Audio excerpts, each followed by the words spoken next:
추미애 장관이나 민주당 입장에서 봤을 때는 윤석열 검찰총장을 쫓아내고 싶겠지요. 그래서 이제 감찰 카드라는 걸 들고 나왔는데 문제는 이 감찰 지금 진행되는 방식 자체가 지금 법무부의 감찰 규정을 위반하고 있다는 겁니다.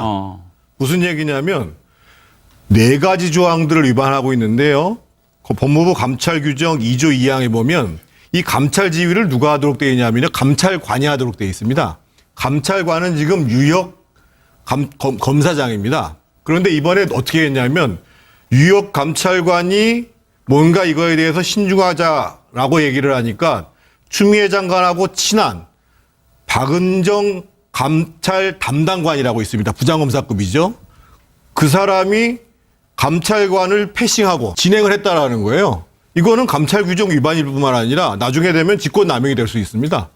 무슨 얘기냐고 하냐면 추미애 장관의 의도에 부응하기 위해서 지금 법무부와 검찰이 위법을 저지를 수 있는 가능성이 발생하고 있다는 거예요. 근데 제가 이 대목에서 지적하고 싶은 것은 진짜 지금 법무부와 검찰이 지금 난장판이 되고 있는데 아마 정권 핵심에서는 정권 말에 여러 가지 불편함이 있을 수 있고 퇴임 이후에 불편함이 있을 수 있으니까 윤석열 총장을 물러나려고 하겠지만 이런 상황들을 계속 방치하는 것이 대한민국의 정상적인 헌정 질서에 맞냐 이겁니다. 그럼 이 문제를 바로잡을 사람이 누구냐? 대통령이에요. 지금 이렇게 추미애 장관이 법에 안 맞게 폭주를 하고 있는 것을 방치하는 책임.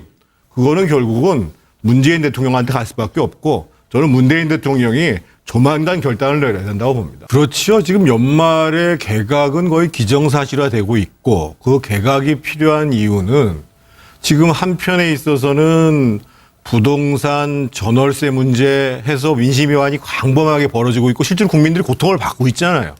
또 한 가지가 이해할 수 없을 정도로 검찰개혁이라는 미명하에 추미애 장관의 폭주가 계속 이어지고 있는 것에 대해서 정말 국민들이 이제는 아주 피곤해하고 있는 상황, 거의 모욕감을 느끼는 상황이거든요. 그런 문제에 대해서 국회에서 집권당을 책임지는 당대표가 얘기를 안 할 수가 없는 것이죠. 당연히 총리도, 정세균 국무총리도 민심이 어떻게 돌아가고 있다는 걸 알지죠. 다만 저는 정세균 총리도 이낙연 대표도 대단히 합리적인 분들이기 때문에 저는 문재인 대통령한테 상당히 강하게 얘기했을 거라고 보여집니다. 그런데 오늘 왜 후퇴했냐?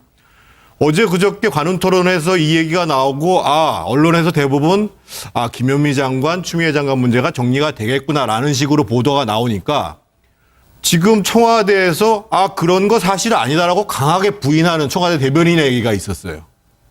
그렇게 되니까 대통령께서 이 문제에 대해서 결정을 못하고 있구나 라는 식으로 반대로 여론이 형성되기 시작한 거죠. 그래서 저는 이 문제와 관련해서는 건의가 된 거는 분명한 사항이고 그러함에도 불구하고 연말 개각에서 두 장관 문제가 경질로 나타나지 않는다고 한다면 거기서 발생하는 민심의 이반의 속도는 훨씬 더 크리라고 보여집니다.